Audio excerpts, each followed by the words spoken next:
Audio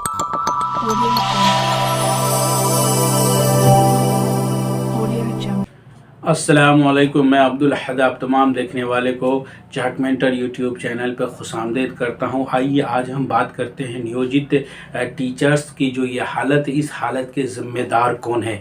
क्या है हालत नियोजित टीचर्स की? नियोजित टीचर्स की हालत ये है कि आप देख रहे हैं कहीं पे जो है डीओस के ऑफिस में हाथापाई हो रही है, कहीं पे जो है लोग एडमिट कार्ड फाड़ रहे हैं, कहीं पे जो है लोग एग्ज़ाम दे रहे हैं। एग्ज़ाम में जो है कहा गया मामूली एग्ज़ामिनेशन होगा, लेकिन यूपीएससी के लेवल के एग्ज़ामिनेशन में क्वेश्चंस आ रहे हैं। क्या ये हालत है? ये हालत ऐसी है कि आपको मैं क्या बताऊं। आप देख रहे हैं कि पूरे जो है ऊहापोह की हालत में इस वक्त नियोजित इस्तिज़ा हैं। इन हालत के, ये जो हालत है इसके ज़िम्मेदार कौन है? इसके ज़िम्मेदार खुद नियोजित इस्तिज़ा हैं या समाज हैं या फिर जो है वो हुकूमत है इसके ज़िम्मेदार? इन्हीं सारे बातों को इस वीडियो में जो है हम चर्चा करेंगे। आप हमारे साथ बने रहिए। आइए इसके लिए आपको ले चलते हैं हम आज से 20 साल पहले। ये 2003 उस वक्त जो है बिहार में जो सीएम थी वो थी राबड़ी देवी। 2005 तक राबड़ी देवी सीएम थी। 2003 में गवर्नमेंट ने एक कॉन्सेप्ट लाया कि जो बेरोजगार युवक हैं, जिनको जो है बेरोजगार है और वो 10वीं पास हैं, 12वीं पास है, तो उनके लिए एक कॉन्सेप्ट आया था शिक्षा मित्र की। 2003 में शिक्षा मित्र की बहाली हुई और फिर जो है ये 2006 में जिस वक्त जो है नीतीश कुमार बिहार के मुख्यमंत्री थे, 2005 में नीतीश कुमार मुख्यमंत्री बने, 2006 में नियोजित का कंसेप्ट आया। केंद्र सरकार ने ये नियोजित कंसेप्ट दिया। नियोजित का मतलब होता है मुकर्ररा वक्त के लिए, एक तय वक्त के लिए, और जो है नियोजित मतलब कॉन्ट्रैक्ट हो गया। इस आधार पे 2006 में जिन लोगों की शिक्षा मित्र में बहाली हुई थी 2003 में, इन लोगों को 2006 में नियोजित टीचर्स का जो है वो पदवी मिला। लेकिन नियोजित टीचर होने के बाद जो उस वक्त के परमानेंट टीचर थे और नियोजित टीचर, इन दोनों के बीच में सैलरी में बहुत ही ज़्यादा जो है डिफरेंस था, बहुत ही अधिक डिफरेंस था। नियोजित टीचरों की जो है वो तनख्वाह थी आपको 4,000 रुपया, वहीं पे जो परमानेंट टीचर थे उनकी सैलरी थी 40,000 रुपये। ये मैं आपको बात बतला रहा हूँ 2006 ईस्वी की। अब 2006 के बाद जो है फिर बहाली शुरू हुई। उस वक्त का जो क्राइटेरिया था वो क्राइटेरिया था मैट्रिक, इंटरमीडिएट, इसमें जो है अच्छे मार्क्स होना चाहिए। ट्रेंड आप नहीं है तो कोई बात नहीं, आप ज्वाइन कीजिए, फिर ट्रेनिंग कीजिए।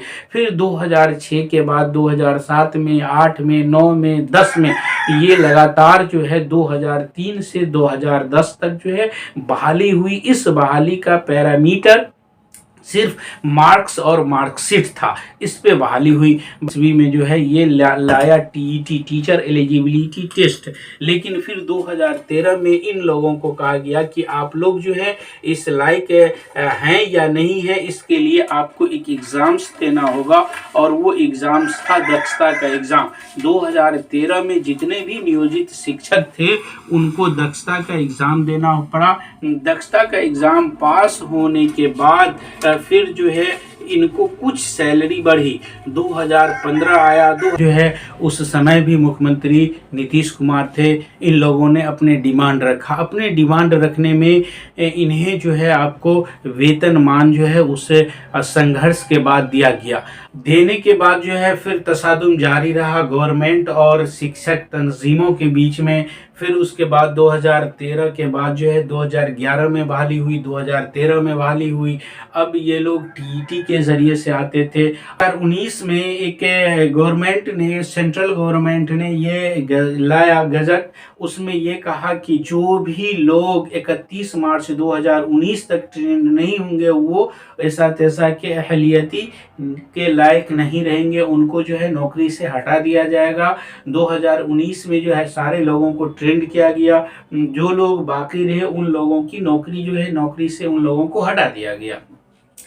अब 2019 में फिर इन लोगों ने अपना डिमांड रखा कि एक टीचर जो नियोजित हैं, जो पढ़ा रहे हैं 1 to 5 में, उनकी सैलरी और उसी में एक टीचर हैं जो परमानेंट है, उनकी सैलरी, दोनों में बहुत ज़्यादा डिफरेंस था। इस डिफरेंस को लेकर के मसावती तनख्वाह यानी कि समान काम और समान वेतन के लिए इन लोगों ने फिर डिमांड उठाया। अब जब ये डिमांड उठाया तो फिर जो है तसादुम हुई, लेकिन ये मामला चला गया माननीय सुप्रीम कोर्ट में, और जब सुप्रीम कोर्ट पहुंचा वहां पे जो है इस पे काफ़ी जिरा हुई। जिरा होने के बाद कोर्ट ने इस केस को खारिज कर दिया। अब फिर नियोजित टीचर वहीं पे आ गए जहां पे पहले थे।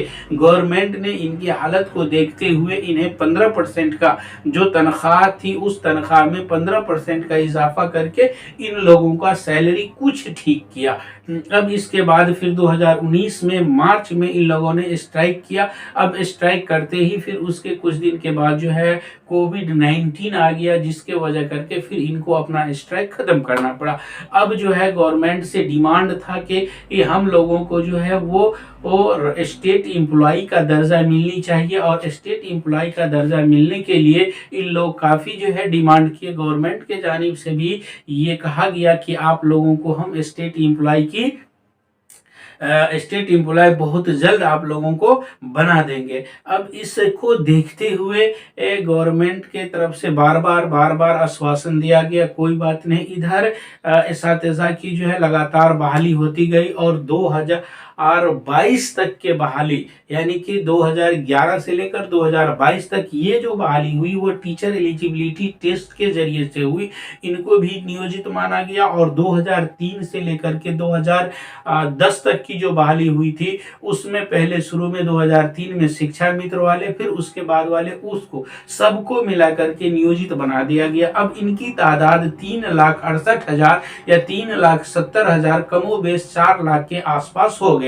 लेकिन इनमें आपस में जो है एक जुटता नहीं रहा। इनके पास 23 तंजीम हो गया। इनका क्या हुआ, 23 तंजीम हो गया, और हर तंजीम अपनी डफली अपनी गीत जो है वो गाते थे। अब आते आते आपको आया 26 दिसंबर 2023, ये तारीखी दिन रहा इस्तिज़ा के लिए। गवर्नमेंट ने अनाउंस कर दिया कि हम आपको जो है स्टेट एम्प्लॉय का दर्जा देने जा रहे हैं, लेकिन शर्त ये है कि you have to give your exclusive examination for your capacity, कि आपको जो है एक इम्तहान देना होगा जिसके बुनियाद पे हम आपको राज्यकर्मी का दर्जा देंगे।